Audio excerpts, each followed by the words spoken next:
오늘은 이제 사도행전 11장을 강해합니다. 제목은 이제 분열되고 깨어진 세상 속에서 그리스도의 평화를 이루기라는 제목으로 여러분에게 말씀을 드리는데, 이 제목은 로잔 언약, 복음주의자들의 선언이었던 유명한 선언이고 아주 중요한 교회사적인 그런 의미가 있는 그런 선언입니다. 근데 그 선언의 한 장입니다. 한 장의 제목이라고 할 수 있습니다. 케이프타운 서약 하나님의 선교를 위한 복음주의 헌장 2B 챕터에 나오는 제목입니다. 분열되고 깨어진 세상 속에서 그리스도의 평화를 이루기. 이것과 오늘 11장이 무슨 연관이 될까 그런 생각이 들잖아요. 근데 사도행전은 10장에 나와 있는 10장 36절을 가지고 전체를 좀 볼 필요가 있습니다. 10장 36절을 제가 한번, 이거는 이제 앞에 없어요. 여러분 성경을 한번 찾아서 같이 읽었으면 좋겠어요. 사도행전 10장, 지난 시간에 했던 본문이죠. 10장 36절입니다. 네, 같이 읽도록 하겠습니다. 시작. 하나님께서는 이스라엘 자손에게 말씀을 보내셨는데 곧 예수 그리스도를 통하여 평화를 전하셨습니다. 아멘. 그러면 이제 이 내용이 무엇입니까? 이 본문에 보면 예수 그리스도는, 예수 즉 왕인 그분께서는, 그리스도 왕이잖아요. 예수 왕께서는 만민의 주, 모든 유대인만이 아니라 온 세계인들의 왕이 되십니다. 그럼 왕이 되시면 그 왕이 다스리는 나라는 어떤 나라가 될 거라는 거예요? 평화. 그죠? 평화가 돼. 평화를 전하러 오셨잖아요. 그러니까 하나님께서 메시아 예수를 세상에 보내신 이유는 그리스도를 통해서 하나님의 통치를 실현함으로 세상에 평화를 이루는 것. 그게 목적이란 말이에요. 맞죠? 그러니까 앞으로 이제 11장 이후에, 그 앞에도 나와 있었지만 11장 이후에 사도들의 발자취는, 사도들은 그럼 무엇을 전하겠어? 예수가 왕이심을 전하고 그 왕의 통치로 말미암는 평화가 도래했음을 알리겠죠.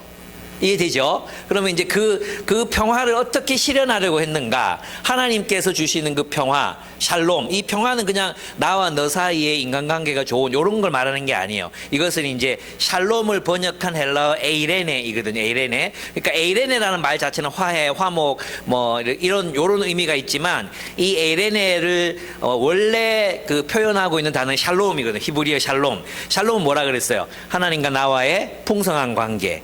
나와 여러분 이웃과의 풍성한 관계, 또 우리 인류와 피조물들과의 풍성한 관계, 물질적인 풍요. 이걸 그래서 번역하기가 어려운 단어인데 때로는 번영, 때로는 평화, 때로는 화목, 이렇게 번역되는 단어가 바로 평화예요.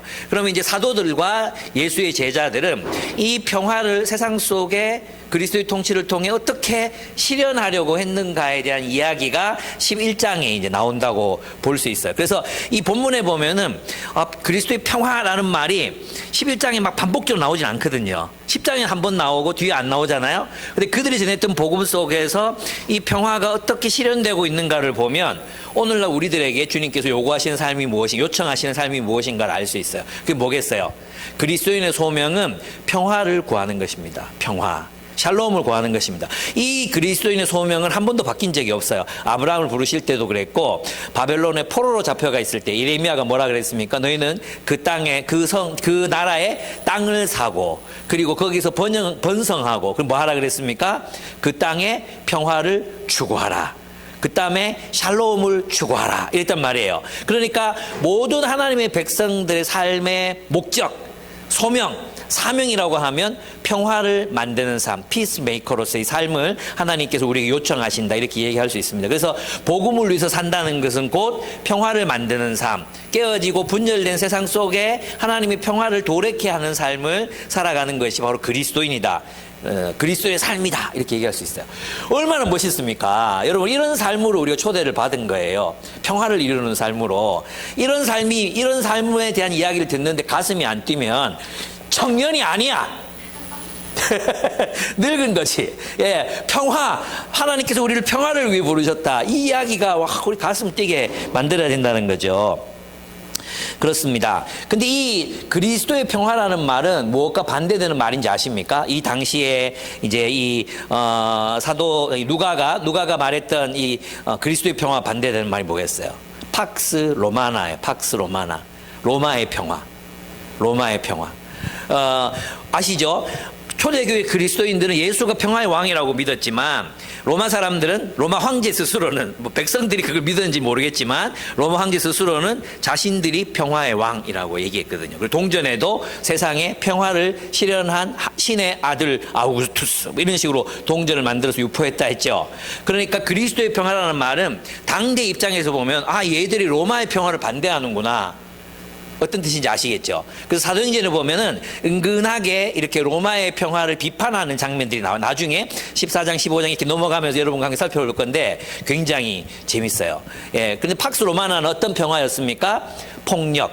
로마 제국의 폭력으로 만들어진 그런 가짜 평화였죠. 그리고 그들 안에는 사실은 평화가 없었어요. 왜냐하면 수탈했잖아요. 희식민주 국가들을 수탈해서 귀족들 1%의 귀족들의 배를 불리는 그런 구조였죠. 이것은 진정한 의미에서 평화가 될 수 없죠. 또 아시겠지만 로마가 어땠습니까? 황제들 사이에서 귀족들이 암살, 독살, 그죠? 또 막 수많은 사람 배신, 배반, 반역 이런 것들로 점철된 역사가 로마 황제들의 역사, 음모 막 이런 것들이 점철돼 있었잖아요. 그래서 로마의 평화는 위선적인 평화다, 가짜 평화다, 이것을 알 수 있습니다. 그럼 수많은 사람들이 왜 그리스도를 쫓았는가? 왜 예수님을 믿었는가? 바로 그 로마가 구현하고자 했던 진정한 의미에서의 평화가 그리스도 안에 있음을 발견했기 때문이에요. 예, 이것이 굉장히 놀라운 점이라고 할 수 있습니다. 그리스도의 평화는 달랐습니다. 그 평화는 예수 그리스도의 십자가에서 보여준 목숨보다 귀한 사랑과 희생적인 섬김으로 세워질 수 있다. 또 부활, 그리스도의 부활이 가지고 온 새로운 삶의 질서로부터 말미암은 것이었습니다. 그래서 그리스도인들의 평화, 그리스도의 평화는 그리스도의 십자가와 그리스도의 부활, 십자가와 부활로 세워질 수 있는 평화였던 것이죠. 이것은 진정한 평화를 만들어냈습니다. 이것은 유대인과 로마인들이, 그리스 사람들이 함께 한 공동체를 이루게 만들었고, 서로가 힘들 때 그 서로가 서로를 돕고 형제를 누리게 했어요. 이거 굉장히 놀라운 거죠. 여러분 이제 그거 아십니까? 그리스 사람들이 이상향으로 바라본 어떤 인간형들이 있었거든요. 그게 뭐냐 하면 우정이었어요. 우정. 아리스토텔레스는 우정을 굉장히 중요하게 생각했어요. 그래서 있잖아요. 친구를 위하여 재물 또는 목숨까지 나눌 수 있는 관계는 굉장히 고귀하고 아름답다, 이렇게 말했거든요. 근데 그리스 사람도 그렇게 안 살았거든. 황제들 보면 서로 배반하고 음모를 꾸미고 독살하고 죽이고 때로 몰려 들어가가지고 뭐 서로 그런 삶을 살았단 말이에요. 그래서 그리스의 이상이 실현되지 못했어. 근데 어디서 실현됐어요? 기독교인들을 보니까 기독교 공동체 안에서 그리스인들의 이상이 실현되고 있는 거예요. 어떤 뜻인지 아시겠죠? 로마 사람들이 정말 존경했던 사람들이 누군지 아십니까? 철학자들도 그렇게 존경했던 사람이 누군지 아십니까? 검투사들이었어요. 검투사들이 죽음을 두려워하지 않고 그 막 야수처럼 싸우다가 두려워하지 않고 죽어가는 모습, 이거 굉장히 멋있게 생각했거든요. 근데 그들보다 더 용감한 사람들이 나타났어요. 그들이 누구였는지 아십니까? 그리스도인들이었어요. 검투사들은 서로를 죽였지만 짐승들에게 잡아먹히는 상황, 검투사들에게 죽임을 당하는 그 상황 속에서도 그들은 서로를 부둥켜 안고 서로를 위해서 기도했고, 신앙을 배신하지 말자, 우리 그리스도를 배신하지 말자, 서로 손을 잡았고 끝까지 그 사랑의 모습을 보여줬거든요. 그 검투장에서 보여준 그리스도인의 모습들이 로마 시민들에게 엄청난 영향을 미쳤어요. 그러니까 뭐냐 하면 그리스 로마 사람들이 이상향이라고 생각했던 그것들이 전부 기독교 공동체 안에서 실현되고 있었던 거예요. 한마디로 평화라는 것도, 그리스도의 평화라는 것, 이것은 로마가 구현하고자 했던, 로마가 들어서기 전에는 이 작은 군소민족들이 서로를 막 굉장히 많이 전쟁이 있었거든. 이게 늘 골칫거리였거든. 근데 로마가 들어섰음에도 불구하고 여전히 평화는 요원한 상태였는데, 희한하게도 그리스도의 복음은 사람들을 평화롭게 만들었어요. 적들을 친구가 되게 하고 서로를 위해서 목숨을 걸 수 있게 하는 그런 우정을 만들어낸 것, 이거 어디서부터 왔는가? 그리스도의 십자가의 희생과 부활의 새로운 삶, 그것이 그들을 그렇게 만들었다는 것입니다. 그래서 그들은 어떻게 죄송합니다. 목이 좀 안 좋아가지고요. 그럼 그들은 어떻게 이런 평화를 만들어갈 수 있었을까? 오늘 본문에서 한 3가지 정도의 원리를 찾아볼 수 있습니다. 한번 3가지 정리를 해볼 건데요. 예, 이때 내가 이걸 하나 사야 될 것 같아. 예. 엄마야, 글자가 왜 이렇게 작아졌지? 이거 보이십니까? 죄송합니다. 좀 키워줄 수 있을까요? 예, 이게 저의 한계입니다. 예. 자, 한번 따라 읽어봅시다. 보이시면. 예, 좋아요. 예, 첫 번째 시작. 옛 질서를 버리고 하나님의 역사를 주목하라. 이게 그리스도의 평화를 만들어가는 방법이에요. 첫 번째, 옛 질서를 버리고 하나님의 역사를 주목하라. 이게 어떻게 평화와 관련돼 있는가? 이따가 사도행전 통해서 한번 살펴볼 거고요. 두 번째, 읽어봅시다. 시작. 복음을 들고 낯선 세계를 향해 나아가라. 평화라는 것은 그냥 고정되어 있는 게 아니라 낯선 세계로 들어가서 그리스도의 평화가 전파돼야 될 거 아니에요. 그죠? 예, 그들도 그리스도 안에 들어올 때 진정한 평화가 이루어지잖아요. 그죠? 적들이 원수처럼 여기던 사람들이, 원수처럼 여기던 종족들이 서로 사랑하려면 어떻게 해야 되겠어요? 복음을 들고 누군가가 그들 사이로 들어가야 돼. 낯선 세계로 향해 나아가야 돼. 이걸 다른 말로 뭐라 그래? 선교적 삶, 미셔널 라이프. 선교적 삶. 그 선교적 삶이 없이는 그리스도의 평화를 세상에 도래케 할 수 없다. 세 번째, 같이 읽어보겠습니다. 시작. 하나님 말씀으로 교회를 세우고 연대하라. 예, 이것이 그리스도가 평화를 세우시는 방법입니다. 하나님 말씀으로 교회를 세우는 것. 하나님의 복음. 이 복음이 아니고는 그 진정한 의미에서의 평화가 세상에 세워지지 않거든요. 그리스도의 복음이 아닌 모든 평화는 힘에 의한 평화, 폭력에 의한 평화가 될 수밖에 없어요. 그리고 위선적인 평화가 될 수밖에 없죠. 그러나 하나님의 말씀, 즉 그리스도의 계명에 따라 세워진 이 교회 공동체야말로 진정한 의미에서의 평화를 세울 수 있습니다. 그래서 오늘 이 본문 첫 번째는 1절에서 3절의 단락이고 그 다음에 4절에서 18절, 19절에서 마지막 절까지 단락으로 이렇게 나눌 수 있습니다. 예, 케이프타운 서약 한번 좀 올려주시겠습니까? 케이프타운 서약을 보면 그 다음 아마 슬라이드, 예, 좋습니다. 이것도 좀 작나 보입니까? 예, 보이나요? 안 보이나요? 현은아 보이나? 아, 보입니까? 그러면 괜찮겠습니다. 이게 한번 제가 읽어볼 테니까 여러분 한번 귀로 주의해서 들어주시면 감사하겠습니다. 이 케이프타운 서약 중에 감사합니다. 네, 앞으로 이렇게 키워갖고 나올게요. 하나님과의 화해는 이웃과의 화해와 분리되지 않는다. 우리의 평화이신 그리스도는 십자가를 통해 평화를 이루시고 유대인과 이방인으로 분열된 세상에 평화를 선포하셨다. 이게 오늘 우리 읽은 본문이죠. 하나님의 백성의 하나됨과 연합은 하나의 실제이자 명령이다. 한번 같이 읽어보겠습니다. 시작.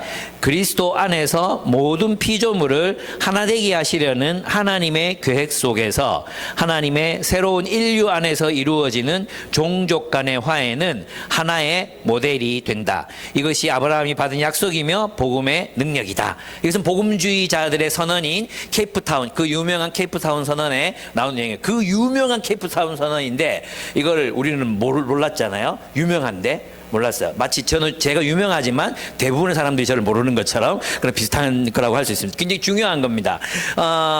그리스도 안에서 모든 피조물을 하나게 되게 하신 하나님의 계획 속에서예요. 그러니까 하나님의 계획에 집중해야 되는, 하나님의 목적이 어떻게 이루어지고 있는가에 집중하면 그리스도의 평화를 이룰 수 있는 삶을 살 수 있다. 무슨 얘기인지 잘 모르겠죠. 그죠? 한번 계속해서 나아가 보겠습니다. 예루살렘의 유대인들, 오늘 우리가 읽지는 않았지만 앞부분에 나온 내용들이 있었어요. 그죠? 그게 뭐예요? 베드로가 고넬료를 만난 이야기. 환상을 봤는데 유대인들은 먹지 못할 속된 동물들을 먹으라고 하셨다. 이게 3번이나 지나갔다. 이게 무슨 뜻인지 몰랐는데 고넬료가 부르는 사람들이 왔을 때 이것이 나의 장벽을 넘어 이방인들에게로 가서 복음을 전하는 내용이었구나. 이 설명을 하잖아요.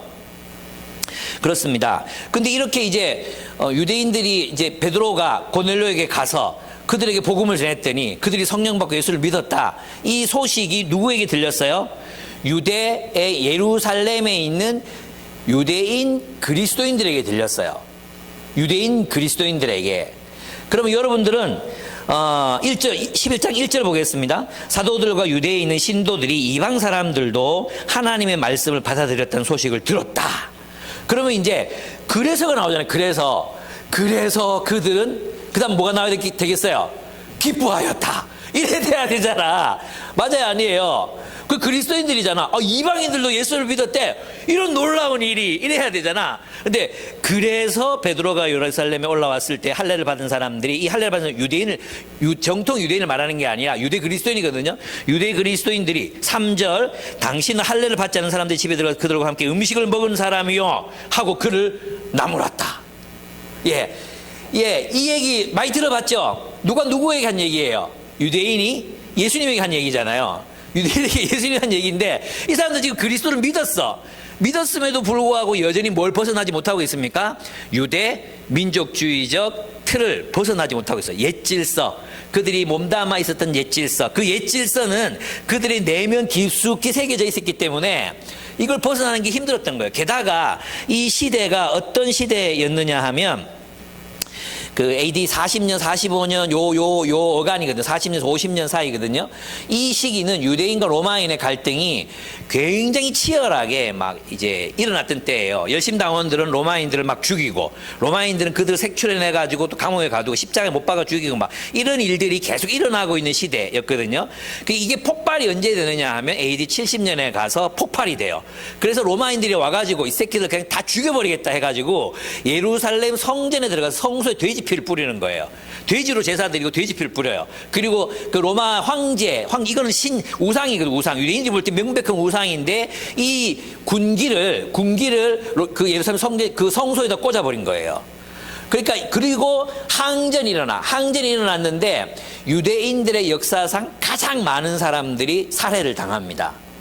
그러니까 이 지금 누가복음이 누가 행전이 이제 막 기록되고 사람들이 이걸 읽고 있을 때는 이 사태가 지나갈 때쯤이었고, 이 사태가 일어나고 있었던 시점은 갈등과 이런 막 긴장이 굉장히 고조되고 있던 시대라는 거죠. 그러면 어떻게 했어요? 유대인들이 볼 때 베드로가 고넬료, 그러니까 우리로 말하면 일본군 고위 장교 집에 가서 대접을 받고 고기를 먹고 막 그랬다. 근데 지금 우리 유대민족의 상황 이럴 수 있느냐? 이렇게 되는 거죠. 그 두 가지가 다 종교적인 규례를 어긴 것도 있지만 또 하나는 뭐예요? 와, 우리 민족이 지금 고생하고 있는데 그러면 안 되지. 어떻게 네가 그럴 수 있냐? 초대가 와도 거절했어야지. 이런 상태가 이들이 가지고 있었던 복잡한 민족주의적이고 또 종교적인 그런 갈등이 있었던 시대였다는 거죠. 그러면 이제 보십시오. 그러면 이제 뭐예요? 결국 이들이 그리스도의 평화를 이루려면 극복해야 되는 게 있죠. 극복해야 되는 게 있잖아요. 그게 뭐겠어요?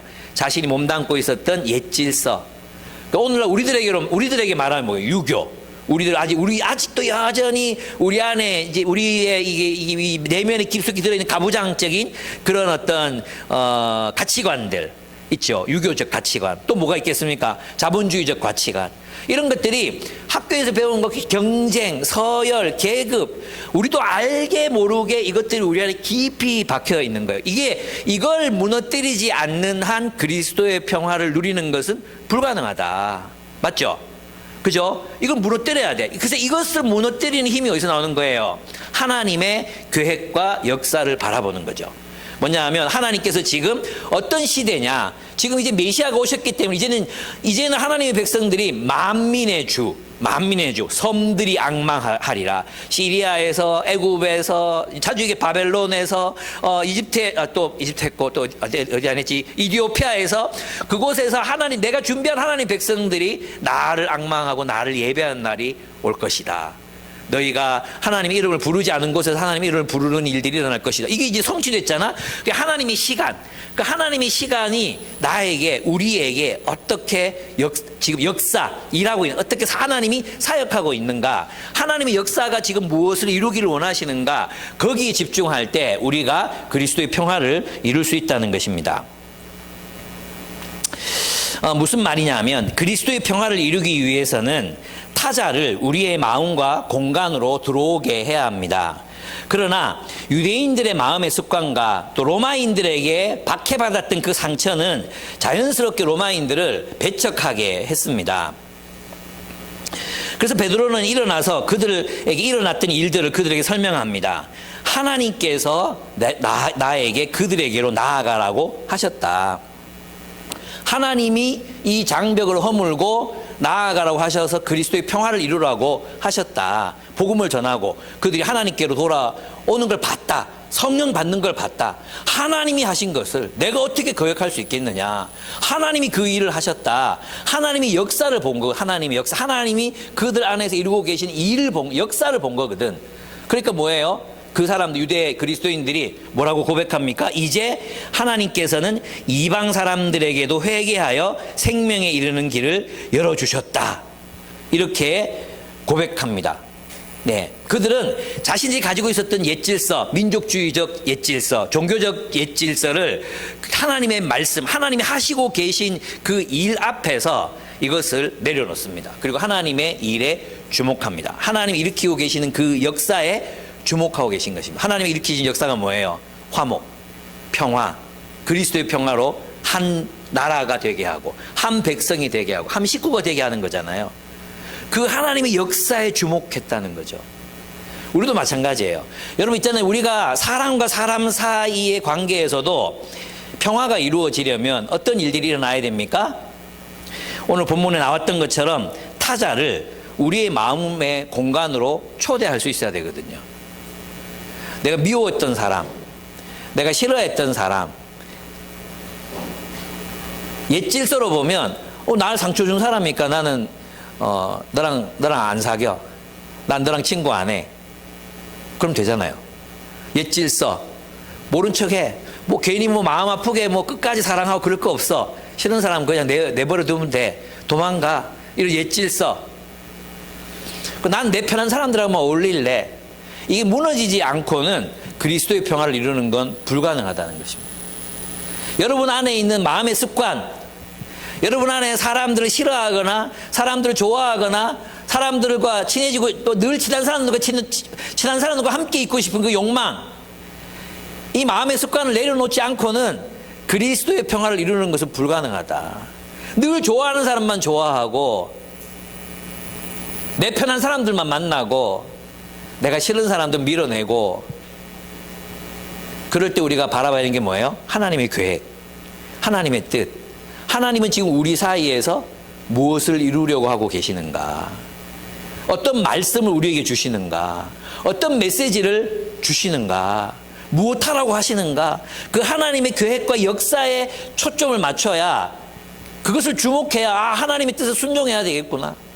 내가 하나님의 뜻을 따라서 그리스도의 평화를 이루어 가야 되겠구나. 그것에 순종하는 마음, 그게 바로 그 유대 그리스도인들에게는 있었어요. 여러분 이거 어려운 거 아시죠? 요한복음에서 봤지만 유대인들은 끊임없이 예수의 표적을 봤지만 안 돌아오잖아요. 그죠? 끝까지 자기 그 유대 민족주의 못 버리거든. 가룟 유다 철저 끝까지 그것을 못 버리거든요. 근데 이 사람들은 하나님 하신 일 맞다. 그리고 정말 싫지만 우리 민족을 억압하고 고문하고 십자가에 매달아 죽인 저 로마인들이 싫지만 그 중에서 군인들을 얼마나 싫었겠어요? 그 중에서 군인들을 얼마나 싫었겠어요? 안 그렇습니까? 그런데 그들을 형제로 받아들여야 하는구나. 하나님의 뜻, 하나님의 말씀 앞에 순종합니다. 그런 마음이 없으면 우리는 그리스도의 평화를 이룰 수 없습니다. 예. 타자를 우리의 마음의 공간에, 특별히 싫어하는 사람들, 내가 미워하는 사람들, 또 내가 막 그런 있잖아요. 그런 사람들을 위한 마음의 공간을 우리가 만들지 않으면 어떻게 평화는 불가능하다. 평화는 이루어지지 않는다. 그래서 있잖아요. 보면 여러분 이제 MBTI 요새 많이 유행이잖아. 필러들 손 들어보세요. 필러들, F들 손 들어보세요. F들. F들. 예. 저 솔직히 손 들어봐. F들 손 들어보세요. 와, 우리 교회 F가 진짜 많네. 말 조심해야 된다. T들 손 들어보세요. T들은 좀 편하죠. T들은 막 아무 소리나 해도 그냥 잘 소화하죠. 예. T들 해줬습니다. 우리 교회 T가 확실히 적어요. 야, 그랬구나. 그랬어. 이게 뭘 의미하느냐 하면, 필러들은 있잖아요. 이 F들은 갈등이 생기면 뭐예요? 피해요. 갈등이 생기면 도망가죠. 맞죠? 갈등이 생기면 갈등을 일으킨 사람을 만나가지고 난 이것 때문에 마음이 상했어. 너 그러지 마. 이렇게 말해야 되는데 그냥 도망가 버려요. 왜? 말하면 관계가 끊어질 것 같아서. 지가 도망가는 것도 관계가 끊어지는 건데 그렇게 생각 안 해. 그런 생각 안 하고 그냥 도망가. 그리고 지 혼자 마음 편하면 다 해결됐다고 생각해. 그게 뭐 해결됩니까? 또 그거 같아. 왜 낙타 맞습니까? 낙타가 앞에 적이 나타나면 모래 머리를 축 쳐박는다 그러잖아요. 그죠? 다른 맹수가 자기를 못 보는 줄 알고 이만한 게 다 보이는데 도망가지 마세요.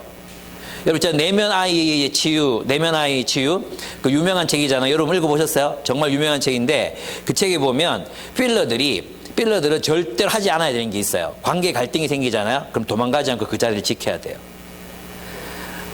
그리고 갈등을 해결해 보는 경험이 있어야 되는 거예요. 대부분 필러들에게 물어보면 늘 도망 다녔지 갈등을 직면해서 해결해 본 경험이 별로 없어요. 여러분, 그래서 있잖아요. 절대 도망갈 수 없는 관계가 있어요. 그게 뭔지 아세요? 결혼이에요.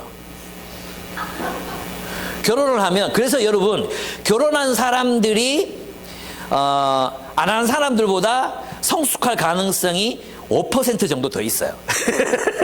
이거는 그냥 내가 정한 거예요. 예, 훨씬 많아요. 왜냐하면 갈등이 생기면 이거는 어떻게 할 수가 없어. 도망을 갈 수가 없어. 어떻게 같이 살아야 되고 밥을 해먹여야 되고 미워 죽겠는데 어떻게 살아야 돼. 그러다 보면 극복을 해야 되거든. 얘기 좀 하자. 이래 해야 되거든. 같이 나가서 밥 좀 먹을까? 해야 돼. 안 하고는 절대 같이 살 수가 없거든. 무슨 뜻인지 아시죠? 공동체도 마찬가지예요. 여러분, 필러들은 절대 도망가면 안 돼요. 딱 남아가지고 힘이 들어도 하나님의 뜻이 뭔가를 물어야 돼요. 내 감정은 이 모든 갈등들로부터 막 도망치고 싶어요. 숨고 싶어요. 근데 그런 마음을 따라가면 안 돼. 그럴수록이 남아야 돼. 굳건하게 남아서 하나님의 뜻이 뭔가를 먼저 물어야 돼. 내 감정이 아니라 하나님의 뜻이 더 중요해. 하나님의 뜻이 뭡니까? 하나님의 계획이 뭡니까? 그것을 묻고 하나님의 계획에 따라, 하나님의 계획을 우리 무리하게 막 밀어붙이지 않아요. 하나님의 계획에 따라 차근차근 한 계단 한 계단 극복해 나가는 거, 이게 중요한 거예요. 여러분, 그래서 있잖아요. 자꾸 도망다니다 보면 고립돼요. 결국 혼자만 남아요. 그렇게 나 힘들게 한 사람, 또 내가 미안한 사람, 그런 사람과 관계 다 끊고 나면 결국 혼자 남잖아요. 성장이 일어나지 않는 거죠. 성장이 뭔지 아십니까? 성장은 끊임없이 그 자리에 남아서 참고 견디고 지키는 거야. 그러다 보면 사람들을 품게 돼. 이 사람이 이해되고 그렇게 되는 거예요. 그 나중에 또 뒷단락에서 설명을 하도록 하겠습니다. 근데 T들 손들어요. T들은 어떻게 평화를 만드느냐? 필러들은 도망간다 했잖아요. 그럼 T들은 어떻게 하느냐? 압살해버려. 나의 평화에 방해가 되는 것들은 다 지기뿌. 어떻게 합니까? 논리로, 그리고 힘으로, 완력으로, 폭력으로 조용히 해! 눌러버려. 그래서 이 T들이 지배하는 공동체는 평화로운 것 같아. 근데 이제 다 죽었어. 다 죽은 거야. F들은 이게 도망가거나 굴복하거나, 그래, 네 맘대로 해라. 이렇게 된 거죠. 그래, 네 맘대로 해. 이게 나중에 살아야 되니까 네 맘대로 이렇게 간다면 T들은 끝까지 자기의 옳음을 끝까지 주장하고 사람을 압살하는 거죠. 이 둘 다가 잘못된 거예요.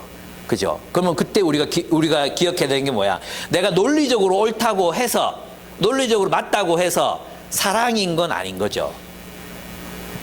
사랑과 옳음은 좀 다르다고 생각해요. 사랑은 옳고 그름을 넘어서는 거야. 초월하는 거야. 사랑은 때로는 옳고 그름을 내려놔야 될 때도 있어요. 사랑이라면, 그 사람을 사랑한다면. 제 말 이해됩니까?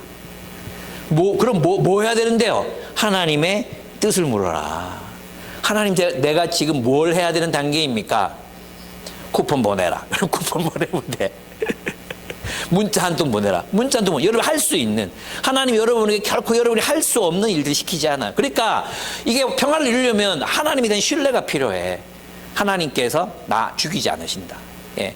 제가 있잖아요. 이제 요셉산지 김유경이라는 자매가 있잖아요. 김유경 자매가 있는데, 허락 안 받고 얘기하는 건데 괜찮은지 모르겠다. 제가 내가 간사고 유경 자매가 대학생 때 만났어요. 간호대학을 다니고 있었거든요. 되게 헌신된 자매예요. 근데 제가 하는 유경 자매의 모습은 진짜 우울하고, 그리고 어두웠어요. 정말 어두웠어요. 그리고 이제 상처받거나 관계가 틀어지면 늘 도망다니고 직면하지 않고 이랬거든요. 그랬는데 이제 어제 이제 회의할 게 있어가지고 같이 회의를 하는데 이 자매가 고백하는 게 뭐냐 하면 자기가 이제 나중에 진짜 뭐 선교사님하고 간사님하고도 갈등이 많았지만 간사님 끝까지 얘를 참고 이 친구를 참고 받아주고 또 대화하고 도망 못 가게 하고 싸우고 했단 말이에요. 그 다음에 또 선교사님과의 관계에서 또 교회에서 나와의 관계에서 막 이렇게 여러 관계들을 하면서 자기가 깨달은 게 있대. 깨닫고 나서 지금 진짜 공동체를 막 유쾌하게 하는 자매거든요. 힘을 줘요. 이 자매랑 같이 있으면 힘이 막 나. 즐거워, 행복해. 그리고 뭘 하면 할 수 있는 최선을 다하는 자매예요. 나중에 여러분들이 멘토로 삼아도 굉장히 좋은 자매거든요. 근데 이 자매가 어제 하는 얘기가 뭐냐 하면 자기 내면 아이 내적 치유라는 책이 있거든. 내면 아이 상처 입은 내면 아이의 치유인가 내적 치유인가라는 책이 있어요. 굉장히 유명한 책이에요. 심리하는 분들은 다 아는 그런 책이에요. 몰라요? 그럼 이 책을 꼭 읽어보셔야 돼요. 이 책에 보면 그 과제들이 나오는데 과제들. 이 과제들이 나오는데 그 과제들이 다 공동체적인 과제라는 거예요. 공동체가 없이는 절대 해결할 수 없는 그 1대1의 상담 있잖아요. 1대1의 상담에서는 절대 갈등이 일어나지 않거든요. 상담사하고 내담자 갈등이 일어나면 끝나버리잖아요. 갈등이 일어나잖아요. 근데 이 사람들이 해야 되는 게 뭐냐 하면 그 공동체 안에서 그 갈등을 견디고 참아내는 경험이 필요한 거야. 그래서 도망을 안 쳐야 돼. 근데 그 과제들이 쭉 있는데 자기가 돌아보니까 신기하게도 단계마다 자기는 이 과정을 다 거쳤던 거야. 신기하게. 그래서 끝에 가서 하는 말이 뭐였냐 하면 절대 떠나지 마라.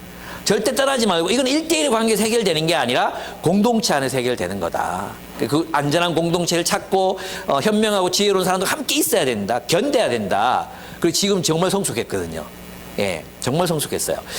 저는 이제 여러분에게 좀 말씀드리고 싶은 게 바로 그런 부분입니다. 우리가 우리의 옛 가치관, 내 본성에서부터 나오는 게 있죠. 내 본성. 나는 필러니까, 나는 I니까, 나는 E니까, 나는 띵커니까 여기에서 나오는 것으로는 평화를 만들 수가 없어요. 우리의 자연적 본성으로는 평화를 만들 수가 없어요. 그래서 자연법으로 안 되는 거예요. 그래서 누구의 법? 그리스도의 법. 성령, 하나님, 하나님의 뜻. 이거 계속 물어야 돼. 하나님의 뜻이 뭡니까? 누가 옳았습니까? 이게 아니라 하나님의 뜻이 뭡니까? 그리고 그 하나님의 뜻에 순종할 때 그리스도의 평화가 이루어집니다. 여러분 젊은 시절에 이 이야기는 정말로 중요한 이야기입니다. 그래서 도망치지 말고 티들은 이겨 먹으려고 하지 말고 사랑이 뭔가 하나님의 뜻이 뭔가 그걸 물어라. 아시겠죠? 그래서 하나님의 역사를 주목해라. 하나님의 역사를 내면에 쌓인 옛 질서를 무너뜨리고 하나님의 역사를 주목해라. 두 번째 복음을 들고 낯선 세계를 향해 나아가라. 이게 이제 그리스도의 평화를 온 세계에 세우는 방법이라는 것입니다. 스데반 때 일어난 박해 있죠. 그 박해로 예루살렘 그리스도인들이 세계 곳곳으로 흩어졌어요. 사마리아 땅으로도 가고, 그죠? 여기 키프로스로도 가고, 안디오쿠스로도 가고, 그죠? 에베소, 안디옥이 에베소인가 그쪽 지역이잖아요. 맞나? 이건 이제 확인해 볼게요, 나중에. 어쨌든, 이제 이곳으로 흩어졌습니다. 그런데, 이 디아스포라라는 단어 있잖아요. 디아스포라라는 단어. 이 디아스포라는 유대인들에게는 재앙의 단어였어요. 재앙의 단어. 이게 뭔 말이냐 하면, 하나님 뜻대로 못 살았던 유대인들이 하나님께서 흩으셨잖아요. 하나님의 가나안 땅, 젖과 꿀이 흐르는 땅에서 못 살게 하시고, 바벨론으로 포로로 잡아가게 하시고, 이집트 끌려가게 하시고, 막 이렇게 했잖아요. 그래서 디아스포라는 단어는 유대인들이 딱 생각하면 뭐가 떠오르냐 하면 재앙, 두 번째 형벌.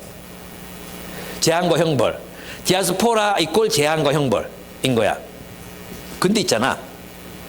유대 그리스도인들 어떻게 했느냐? 그리스도인들은 디아스포라를 하나님의 뜻의 실현이라고 보는 거예요. 이게 다른 점이에요. 여러분 그 사도행전에 누가복음에 보면 너희는 예루살렘과 온 유대와 사마리아와 땅 끝까지 이르러 내 증인이 되리라 했잖아요. 그러니까 이 유대 그리스도인들은 자신들이 디아스포라적인 상황을 흩어질 수밖에 없었던 재앙적인 상황을 어떻게 바라봤냐 하면 그리스도께서 말씀하신 온 세계 땅 끝까지 이르러 증인이 되라고 하신 바로 그 명령의 실현이구나. 그래서 있잖아요. 이 독특한 표현이 뭐냐면 19절을 보세요. 19절을 보시면 어떻게 되어 있습니까? 스데반에 가해진 박해 때문에 흩어진 사람들이 페니키아, 키프로스, 안디옥에까지 가서 뭐라고요? 가서. 이건 수동적인 표현이 아니야. 어쩔 수 없이 그곳에 있었기 때문에 어쩔 수 없이 살았다가 아니라 그곳까지 가서 일부러 간 거야. 능동적으로 간 거야. 의도적으로 간 거야. 왜? 땅끝까지 이르러 내 증인이 되라 하셨으니까. 그래서 디아스포라는 그들에게 재앙이 아니고 형벌도 아니고 그것을 하나님의 뜻과 계획, 그리스도의 평화를 온 세계에 전파하는 기회로 그들은 삼았던 것입니다. 그럼 이렇게 하려면 어떻게 해야 되겠어요? 처음에는 이 사람들도 이걸 몰랐어. 그래도 처음에는 유대인들에게만 복음을 전했어요. 처음에는 그죠? 유대인들에게만 복음을 전했어요. 이것도 사실은 힘든 일이죠. 유대인들하고 지금 굉장히 이제 그리스도인들하고는 척이 져 있잖아요. 그런데 그들에게 담대히 복음을 전했어요. 장벽을 넘었죠. 또 그렇게 복음을 전하다 보니까 그리스도의 말씀이 생각난 거지, 사람들은. 그러니까 최초의 선교사는 바울이 아니에요. 최초의 선교사는 바울도 아니고 바나바도 아니에요. 누구예요? 사도들이 아니에요. 최초의 선교사는 이 무명의 그리스도인들이에요. 스데반의 박해 때 흩어진 이 무명의 그리스도인들, 이 평신도들, 평신도로 말이 있다면 이 성도들, 이 일반적인 우리 같은 사람들, 이 사람들이 최초의 전문 선교사로 나가서 일을 한 거죠. 그러면 그러면 이걸 하려면 뭘 극복해야 되겠어요? 낯선 땅, 낯선 문화, 낯선 음식, 낯선 언어들, 그 속으로 들어가야 되는 거예요. 이걸 보고 뭐라 그래? 선교적 삶이라고 하는 거죠. 선교적 삶. 스며들어야 돼. 그래서 있잖아요. 그리스도인의 선교는 우리들의 어떤 공동체를 이렇게 구축해 놓고 사람들이 오라고 하는 것도 선교에 속해요. 그죠? 선교에 속하는 거지만 이렇게 되기 위해서는 그들을 우리 공동체로 불러 모으기 위해서 어떻게 해야 되겠어요? 그들의 문화 속으로 들어가서 스며들어야 돼. 누룩처럼, 소금처럼. 소금이 맛을 내려면 녹아야 돼. 소금이 결정인 채로 남아있으면 돌하고 똑같아. 소금은 녹기 때문에 소금인 거예요. 소금이 녹아서 음식물 속으로 녹아서 없어지는 것처럼 보이지만 그 소금은 전체 요리를 맛나게 만들어요. 소금이 없이 어떻게 이 요리를 맛나게 만들겠느냐. 누룩. 하나님의 나라는 천국은 누룩과 같으니. 누룩이 뭡니까? 효모. 그 효모를 반죽 덩어리 넣으면 효모 보이지 않거든요. 보이지 않아요. 그러나 스며들어서 어떻게 합니까? 그들을 내부로부터 그들을 근원적으로 변화시켜 나갑니다. 이것이 그리스도인의 선교의 방식이에요. 다른 말로 하면 동화되어야 한다는 거예요. 그들의 선교들이 선교지에 가면 뭘 합니까? 선교사들이 선교지에 가면 뭘 해요? 일단 그들의 언어를 배우잖아요. 정말 하기 싫지만 우리 강영숙 선교사가 저기 어디가 있노? 모로코가 있나? 강영숙은 어디가 있죠? 몰디브 가 있거든요. 근데 몰디브 가 있는데 언어도 다르고, 그리고 이 친구가 음식을 진짜 많이 가려. 우리 간사 모임을 늘 하잖아요. 그러면 이제 우리 뭐 먹으러 가자 그러면 목사님 그거 말고 하면서 맨날 지 먹던 거 먹어. 맨날 지가 먹던 걸 먹어. 맨날 김치찌개 아니면 늘 먹던 것만 먹어. 이랬던 친구 선교를 간다니까 와, 저 어떡하지? 음식 때문에 어떡하지? 이런 생각이 들었거든요. 근데 선교사가 된다는 건 자기가 싫어하는 음식, 알죠? 뭐 애벌레, 구이 뭐 이런 거 먹으라 같이 먹어야 되잖아. 나 이거 못 먹는데, 나 한국 사람 이러면 안 되잖아. 먹어야 돼. 맞죠? 초대받아서 가야 돼. 그들의 언어를 배워야 돼. 그들과 동화돼야 돼. 그들에게 스며들어야 돼. 그렇지 않고는 선교는 불가능해요. 그러니까 선교적 삶 혹은 평화를 이루는 삶이라는 건 뭐냐 하면 우리를 하여금 낯선 세계로 초대하는 것입니다. 낯선 세계. 네가 살던 데만 살지 말아라 이 말이에요. 살던 대로만 살지 말아라. 그리고 너희 주변에 있는 너희 안전한 사람, 늘 친했던 사람, 늘 좋았던 사람하고만 있지 마라. 그러면 그게 하나님 나라가 세상에 어떻게 이루어지겠어요? 나가야 되잖아요. 예, 비행 청소년들에게도 누군가는 가야 돼. 비행 청소년들 우리 되게 나도 무서웠거든요. 근데 이번에 우리 필독서 내가 만난 그 소년에 대하여라는 책 진짜 여러분 꼭 사셔야 돼요. 꼭 읽으셔야 돼요. 아시겠죠? 나는 안 산다. 손 들어봐. 안 산다. 다 산다 했다. 약속 하나님 앞에서 지금 맹세한 겁니다. 다 사서 이 책을 우리가 다 읽어봐야 돼요. 내가 만난 그 소년에 대한 천정호 판사님 책이에요. 이 책에 보면 와, 정말 이 비행 청소년들 왜 비행을 저지르는지 아십니까? 대부분 범죄가 뭔지 아십니까? 편의점에서 먹을 거 훔치다가 걸려요. 결국은 빈곤, 배고픔의 문제. 슬프지 않습니까? 그리고 있잖아, 부모가 있는 집 아이들은 경찰에 가잖아요. 그러면 경찰들 앞에서 애 뒤통수 한 방 때리고 제가 잘 가르치겠습니다 하고 데리고 오면 돼. 얘들을 변호해 줄 사람이 아무도 없는 거야. 그대로 끌려가는 거예요. 이런 사람들에게로 우리 누군가가 그 낯선 곳으로 가지 않으면 평화를 모르는 사람들이 평화를 어떻게 알겠어요? 우리가 낯설다고 탈북민들에게로 경계를 허물고 나아가지 않으면 누가 탈북민들에게 그리스도의 평화를 전할 수 있겠어요? 수많은 외국인 근로자들, 비자 없이 머무는 불법 체류자들, 이런 사람들이 누군가 나아가야 돼. 누군가는 자라는 청소년들, 나는 아들 싫어요. 이렇게 하면 안 된다니까. 여러분들에게 지금 이 낯선 곳을 향해 나아가라는 것은 곧 생길 청소년들의 교사가 되라. 조유해. 그런 명령인 거야. 왜 나는 아니라고 생각해? 왜 나는 그런 거 못한다고 생각해? 왜? 우리 그리스도인인데. 우리는 낯선 데로 가야 되는데. 그들이 누군가는 가야 될 거 아니에요. 여러분들도 그냥 저절로 생겼어요. 직장 대학 다니면서 영대, 반월당, 대구대 왔다 갔다 했던 저 뒤에 어디 갔노? 윤예하, 이정인, 그런 사람들이 있었기 때문에 여러분 바울산지가 있는 거예요. 근데 여러분은 왜 못 간다 그러는데?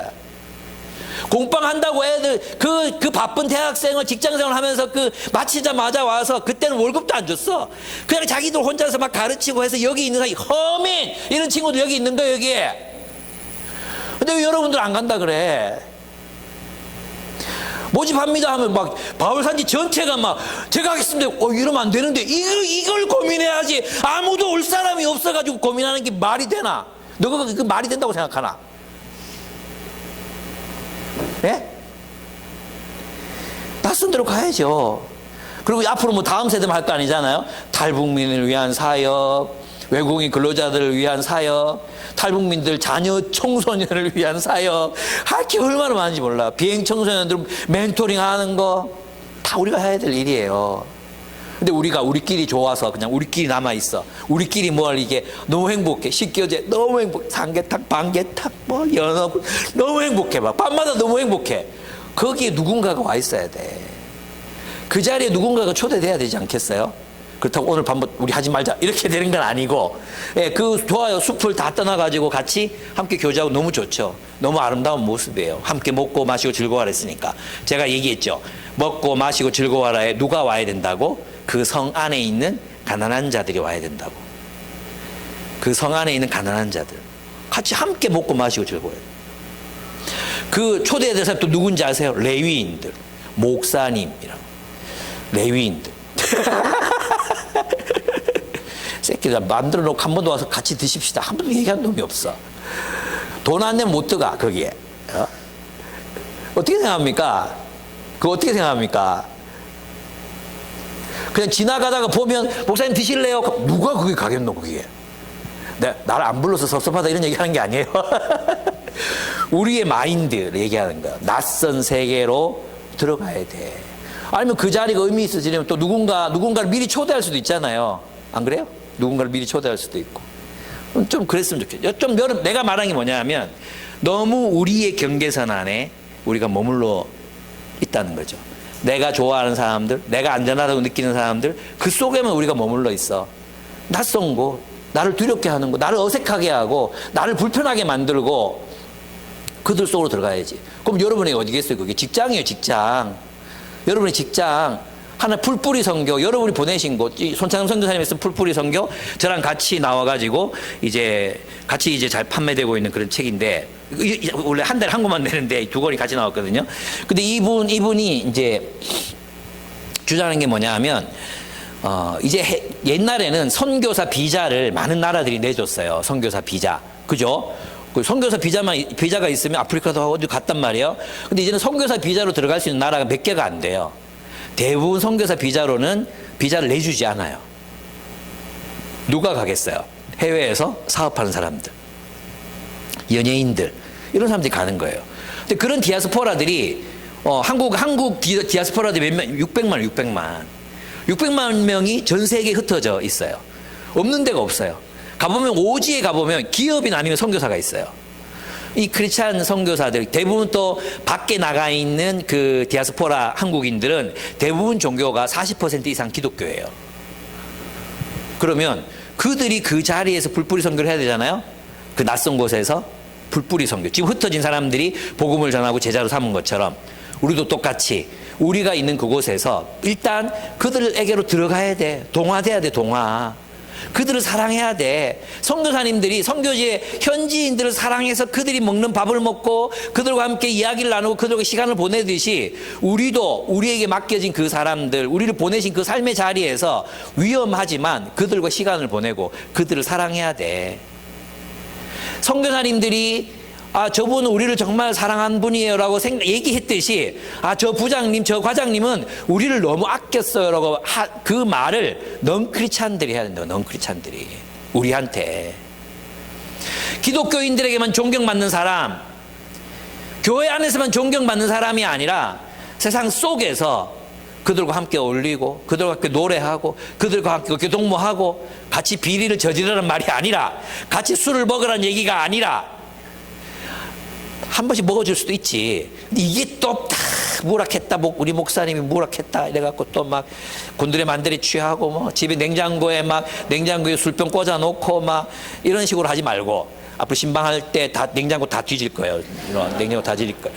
하지 마세요. 그런 짓 하지 말고 뭐 직업이 뭐 요리사다 이러면 어쩔 수 없지만 그런 짓 하지 마실 때 하지 말고 세상에 나가서 그들 좀 사랑하라고. 술 안 먹어도 사랑하면 알아. 사람들이 알아요. 호구소리 해도 알아요. 동화. 그들과 동화돼야죠. 동화. 그들 사랑해야죠. 녹아야죠. 우리 녹아 없어져야죠. 그럴 때 그들에게 우리가 그리스도의 평화를 전할 수 있는 기회가 생기는 것입니다. 그 유연함이 우리에게 있어야 된다는 거예요. 그렇습니다. 장벽을 넘어가십시오. 누룩처럼 사시기 바랍니다. 그들 가운데에서 동화되지만 그들을 다 변화시키는 삶 있죠. 누룩 같은 삶. 그런 삶은 결국 사랑입니다. 사랑. 그들을 사랑하다 보면 이런 삶이 경계를 넘는 삶이 가능해집니다. 저는 여러분이 그렇게 사셨으면 좋겠어요. 세 번째, 하나님 말씀으로 교회를 세우고 연대하라는 것입니다. 하나님 말씀으로 교회를 세우고 연대하라는 것입니다. 이 부흥이 일어났다는 소식을 듣고 예루살렘 교회는 바나바를 안디옥으로 파송합니다. 바나바가 해야 할 일은 세 가지였습니다. 첫째, 안디옥에서 일어난 일이 하나님으로부터 일어난 일인지 확인하는 것입니다. 이거 굉장히 중요해요. 21절, 22절을 제가 읽어보면 주님의 손이 그들과 함께 하시니 수많은 사람이 믿고 주님께로 돌아왔다. 예루살렘 교회가 이 소식을 듣고서 바나바를 안디옥으로 보냈다. 왜 보냈겠어요? 이 일이 하나님으로부터 온 일인가 확인하라고 보낸 거예요. 이게 리더의 책무예요. 누군가의 삶이 변화가 됐어. 그죠? 변화될 수 있잖아요. 그럼 우리 기쁘죠? 근데 그 변화가 무엇으로 말미암은 것인가를 확인해야 돼. 그가 우리 교회 누구를 꼬시기 위해서 변화된 척 할 수도 있고. 그죠? 그리고 또 뭔가 인생에 뭐 다른 동기가 있어서 변화된 것처럼 보일 수도 있어요. 예전에 우리 교회 한 분은 다단계를 하려고 들어왔어요. 다단계를 하려고. 교회 누가 제일 만만하겠어요? 사모가 제일 만만하거든요. 우리 집 사람 잘못 봤지. 그래가지고 와서 신앙생활 하는 것처럼 하는데 알고 보면 다단계 전파를 하고 있는 거예요. 그래서 나중에는 그러지 말라고 그랬어요. 그랬더니 그 다음 주에 딱 교회를 나갔어요. 예, 확인해야 돼요. 누군가가 교회에 충성하고 헌신하고 이렇게 막 바뀌었다 이럴 때 있잖아요. 그럴 때는 확인해야 돼요. 이게 필요한 거죠. 근데 확인해 보니까 어떤 일들이 일어났습니까? 그래서 이제 그래서 두 번째 보면 사람들의 믿음을 굳건하게 세우기 위해서 격려하는 일, 믿음을 굳건하게 하기 위해서 바나바를 보냅니다. 그래서 23절을 보면 바나바가 가서 하나님의 은혜가 내린 것을 보고 기뻐하였고 모든 사람에게 굳센 마음으로 주님을 의지하라고 권하였다. 바나바가 가서 하나님의 은혜가 내린 것을 보고 이거 하나님께서 하셨구나 이걸 깨달았단 말이에요. 확인해야 된다는 거죠. 그래서 그가 기뻐하고 믿음에 굳게 서 있으라고 격려했다는 것입니다. 그 다음에 세 번째 필요한 게 있었습니다. 셋째, 교회 공동체 안에서 사람들을 가르치는 일, 사람들을 가르쳐서 사람들을 세우는 일을 했습니다. 이 일을 위해서 바나바는 자신이 역부족을 느꼈어요. 그래서 누구를 부릅니까? 다소에 가 있는, 안디옥에서 다소 꽤 멀거든요. 그 다소에 사람을 보내가지고 바울을 찾게 합니다. 이 말이 뭐냐 하면 대구에서 김유범 목사 찾기예요. 우리 기쁨의 교회라는 데가 있잖아. 지금 바울이 숨어서 어디 가서 막 복음 전하고 있는데 몰라. 이걸 찾아야 돼. 이 보통 일이 아니에요. 근데 그걸 찾았어요. 찾아가지고 안디옥에 가서 같이 바나바가 당신을 오라고 한다. 그리고 함께 말씀을 전하자고 했다. 돌아왔어요. 그래서 그와 함께 말씀을 전합니다. 1년을 전합니다. 근데 여기에서 중요한 표현이 있습니다. 그게 뭐냐 하면 여기 이 한글 성경에는 영어 성경이 잘 안 나타나요. 26절에 26절을 보면 두 사람은 그를 만나 안디옥으로 데려왔다. 두 사람은 1년 동안 줄곧 거기에 머물면서 여기 원문에는 있잖아요. 1년 내내 온통 1년 온통을 전부를 이런 표현이 강조돼요. 1년 내내 말씀을 가르쳤다는 거예요. 그 다음에 그 중요한 표현이 뭐냐 하면 뒤에 나오는 건데 교회에서 모임을 가지고 많은 사람을 가르쳤다 이렇게 돼 있죠. 근데 이게 좀 애매한 게 뭐냐, 이 교회 그러면 우리는 이 사도행전에서 에클레시아라는 말이 여기서 나오거든요. 이 에클레시아가 뭐라고 했어요? 에클레시아는 자치권을 가진 공동체를 의미한다 그랬죠.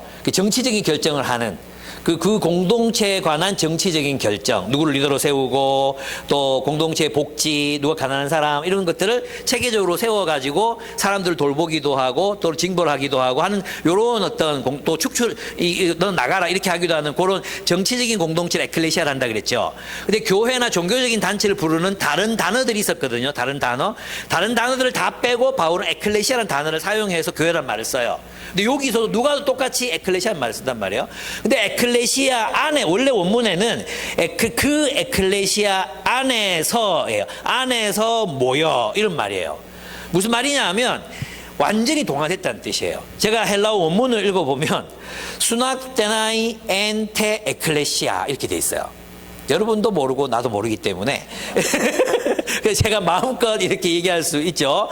여기서 분명한 건 뭐냐 하면 그냥 교회에서 이러면 우리는 교회 건물에서라고 생각한단 말이야. 그게 아니고 그 에클레시아라는 공동체와 자신이 완전히 하나가 돼서 모임을 일으켰다는 거야. 근데 여러분 바울과 바나바는 유대인이잖아요. 그 다음에 안디옥 사람들은 그리스 사람이란 말이에요. 그리스 사람.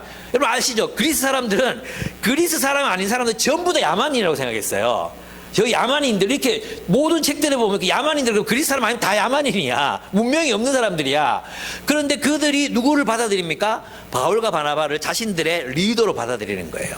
그리고 바울과 바나바도 유대인의 정체성이 아니라 그 에클레시아의 일원으로 함께 가르쳤다 이 말이에요. 얼마나 중요한 말인지 아시겠죠? 그들과 완전히 동화된 상태, 유대인과 로마인, 그리스도의 평화가 그 공동체 안에 실현이 되는 거예요. 그리고 그 말씀을 가르친 결과로 그들은 그리스도인이라는 별명을 얻게 됩니다. 그것은 무슨 말이겠어요? 1년 동안을 가르쳤는데 그들은 로마 사람들과 다른, 유대인들과도 다른, 전혀 다른 문화적인 삶, 전혀 다른 삶을 살아내는 사람들이 되었다. 이걸 누가 알아차렸다는 거예요? 그들의 근원, 그들의 변화의 중심, 그들의 변화의 핵심에는 그리스도가 있다. 이걸 그들이 알아차렸다는 것입니다. 놀랍죠? 여러분 주변에서는 누가 여러분 그리스도인이 되고 나서 여러분 그리스도인인 걸 알아차리는 사람도 있습니까? 있어야 되거든요. 우리 이제 이 그리스도인이라고 별명을 지어준 거, 이건 이제 뭐 어떤 사람들은 원래 그리스도라는 말이 기름 부음 받은 자라는 뜻이잖아요.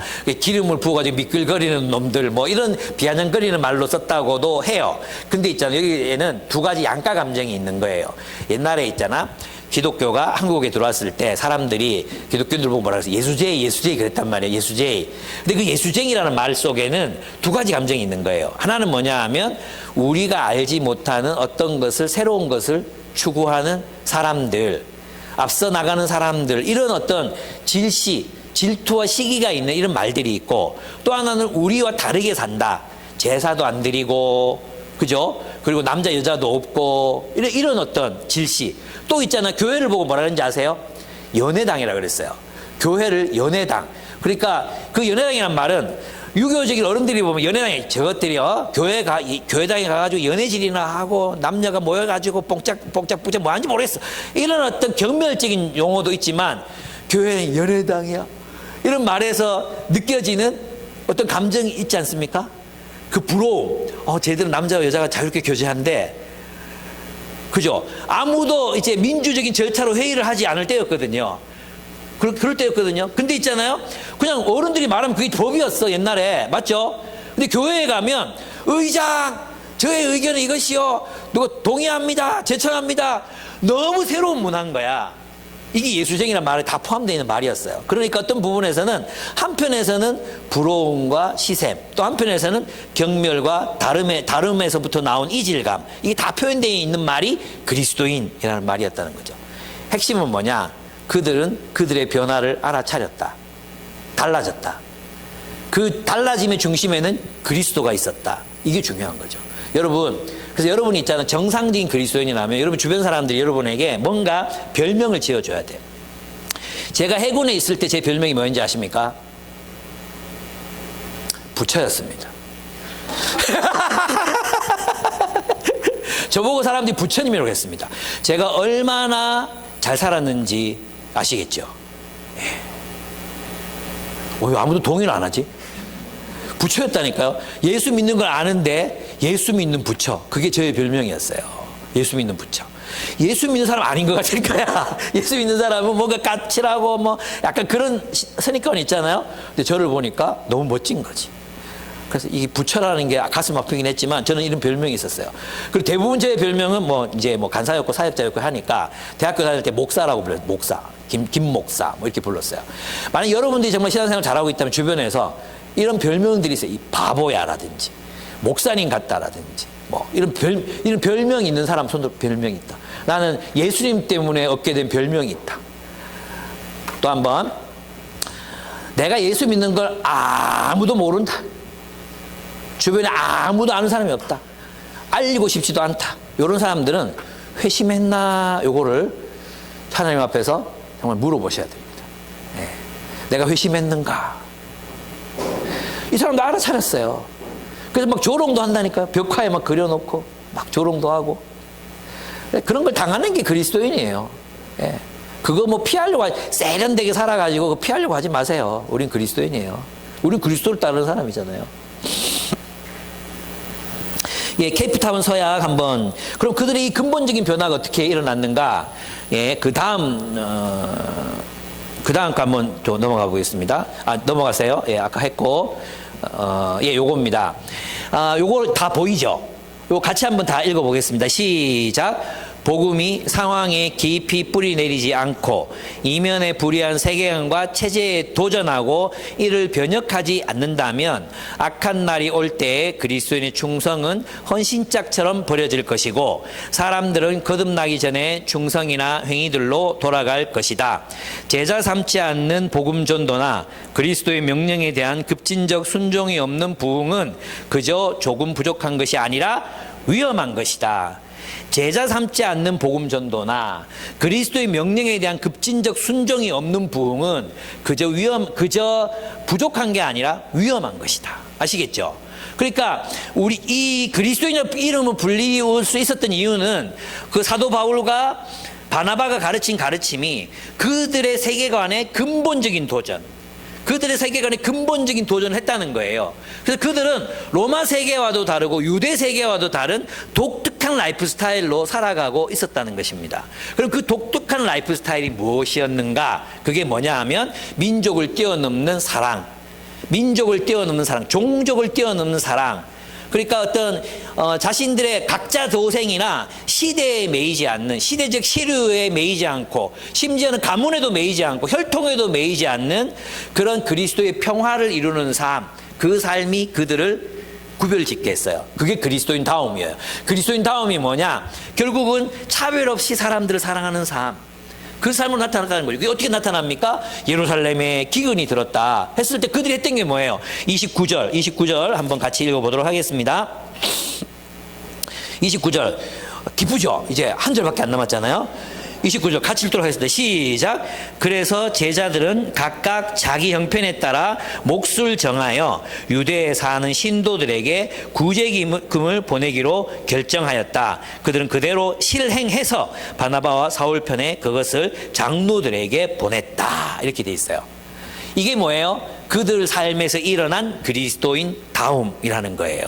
여러분 있잖아요. 바울이 전한 복음의 핵심이 뭔지 아십니까? 여러분 바울이 예수님의 사상과 예수님의 사상, 예수님 말씀과 연결되어 있거든요. 바울 서신을 보면 분명히 연결되어 있거든요.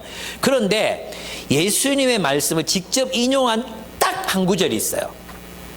예수님의 가르침의 핵심이라고 생각했던 딱 한 구절, 성경에 인용되어 있는 딱 한 구절이 있어요. 뭔지 아십니까?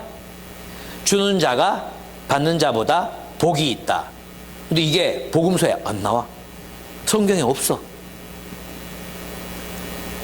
그러면 사도 바울은 예수의 가르침의 핵심을 뭘로 생각했다는 거예요? 나눔이다. 어디서 배웠냐? 자기도 그렇게 생각했고 사도들도 그렇게 생각했다. 이걸 내가 지금 썼는지 모르겠네. 갈라디아서 2장 9절에서 10절. 제가 안 썼지 싶어요. 없죠? 예, 없어요.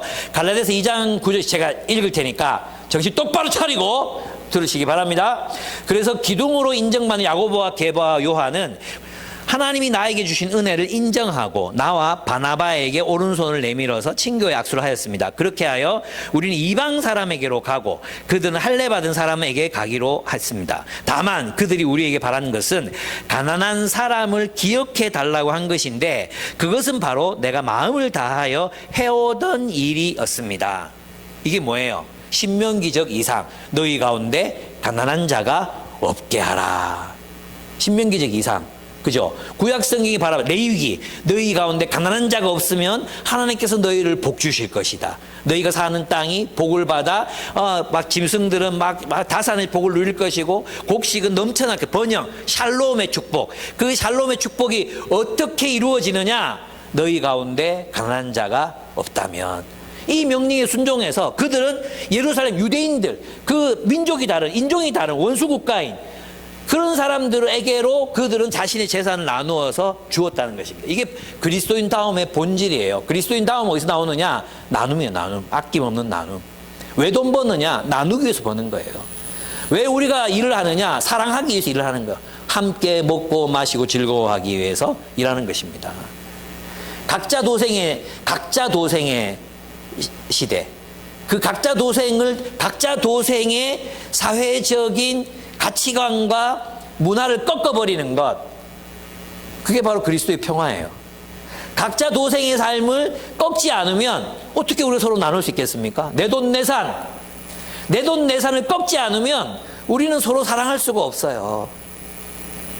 내 하고 싶은 대로 다 하고 살면서 어떻게 서로 나눕니까?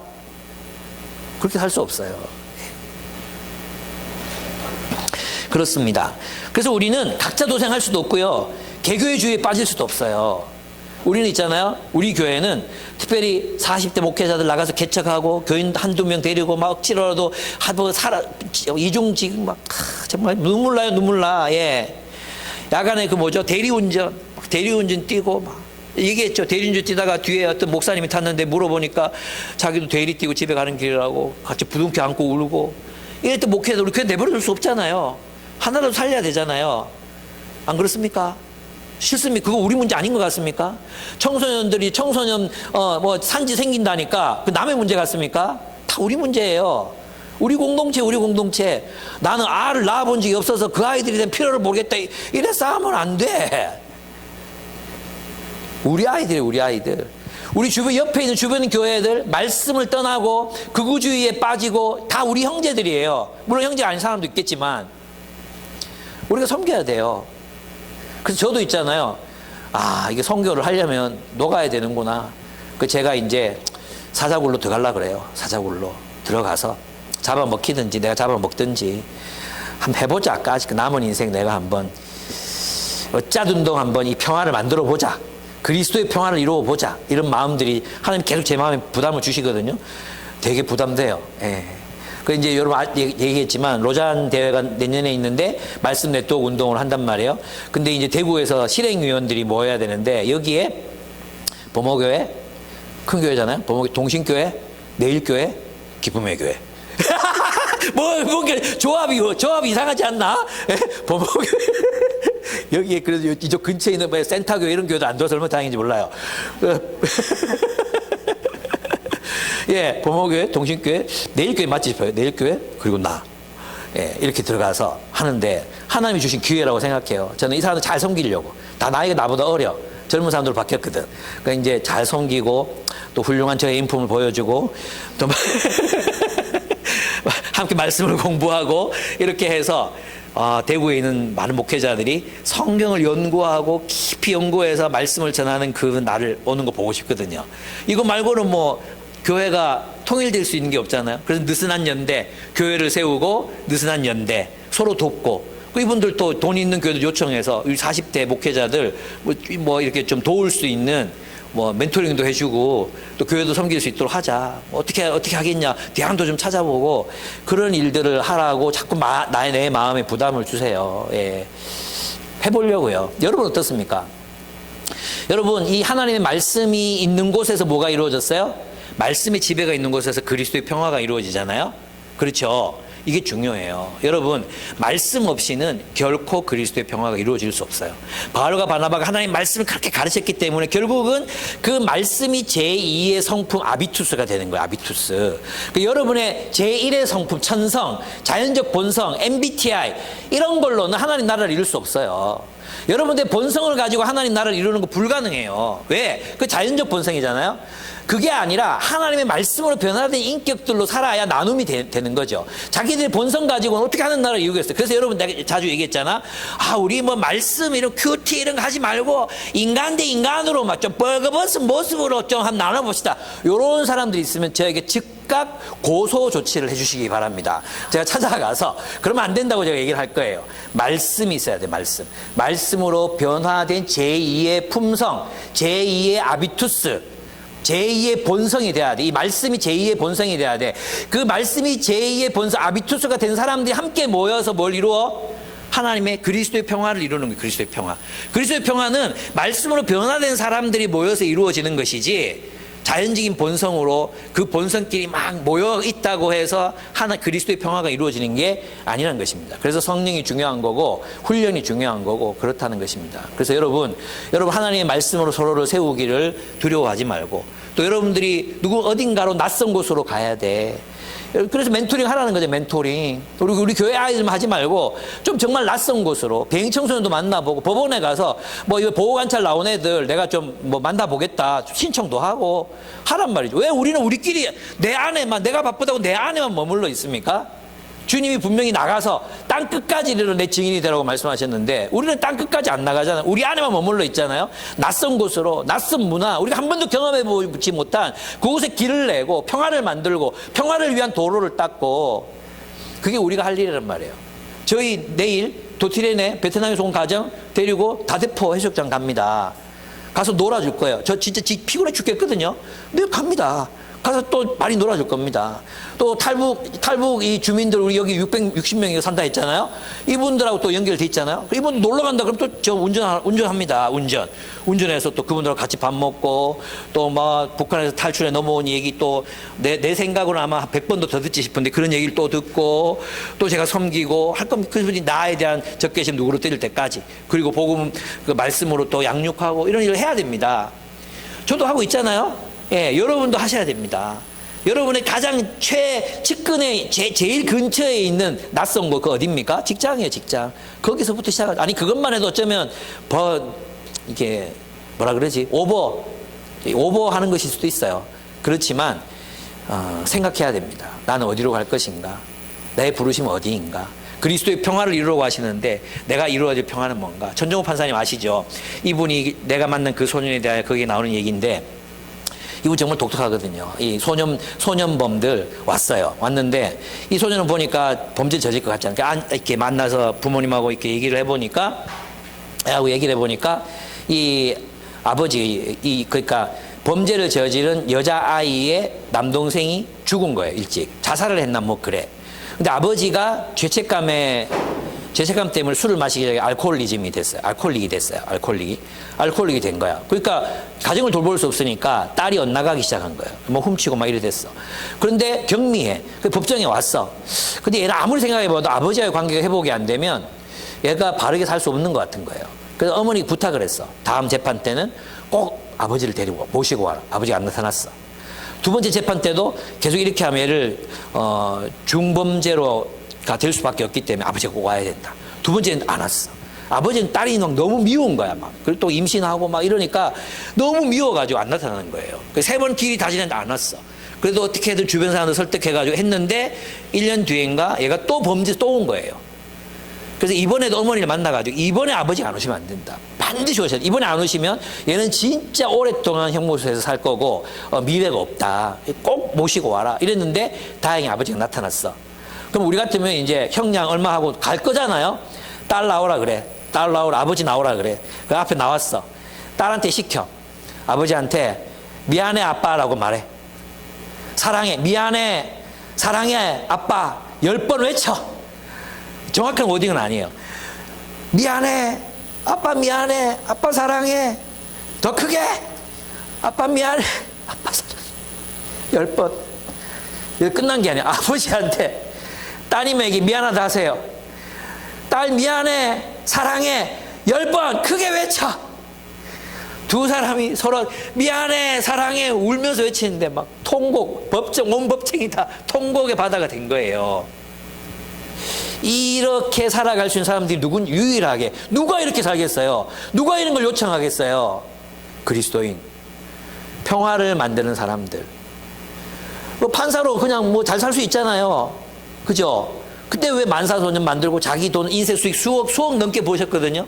그걸 전부 여기에 투자하고 아이들 만나고 또 이 가족들 만나 밥 사주고 다음에 다시 그런 죄 짓지 마라 얘기하고 격려하고 그분의 낯선 땅, 그분이 밟아보지 않는 땅, 낯선 곳으로 가서 평화를 만들어내는 인생. 우리는 다른 이야기가 될 수 있겠지만 여러분도 어떤 그런 다른 이야기, 평화를 만들어낸 이야기들을 여러분들은 갖고 계십니까? 또 그렇게 만들어 가실 겁니까? 오늘 도전하는 것입니다. 예, 우리가 그렇게 살려면 어떻게 해야 된다 그랬습니까? 내 옛 질서를 버리고 하나님의 역사를 주목해라. 하나님 뜻이 뭔가를 물어라. 지금 내가 해야 될 일이 뭔지를 물으라는 것입니다. 두 번째, 복음을 두고 낯선 세계로 들어가라. 세 번째, 하나님 말씀으로 교회 공동체를 세우고 그 공동체 안에 머물러라. 연대해라. 다른 교회들 함께 연대해서 함께 하나님 나라 세워갈 때 이 평화가 이루어질 수 있습니다. 우리 함께 기도하겠습니다. 회개합시다. 하나님, 나는 내 안전한 공동체, 내 안전한 삶, 늘 친했던 사람, 거기에 늘 머물러 있기를 원했습니다. 주님은 낯선 곳 땅끝까지 가라고 하셨는데, 평화를 들고 평화를 전하기 위해 가라고 하셨는데 나는 내 삶에 머물러 있었습니다. 용서해 주십시오. 그리고 주님이 부르신다면 이제 그 낯선 곳을 향하여 걸어가겠습니다. 나아가겠습니다. 예, 그리고 사랑하기로 결정하겠습니다. 버티겠습니다. 도망가지 않겠습니다. 누르지 않겠습니다. 우리 주님 앞에 내 안에 평화를 이룰 수 없게 만드는 그 모든 것들을 회개하고 그리스도의 평화를 위하여. 그 무렵에 예언자 몇이 예루살렘에서 안디옥으로 내려갔다. 그 가운데 아가보라는 사람이 성령의 감동을 받아서 일어나 온 세계에 큰 기근이 될 것이라고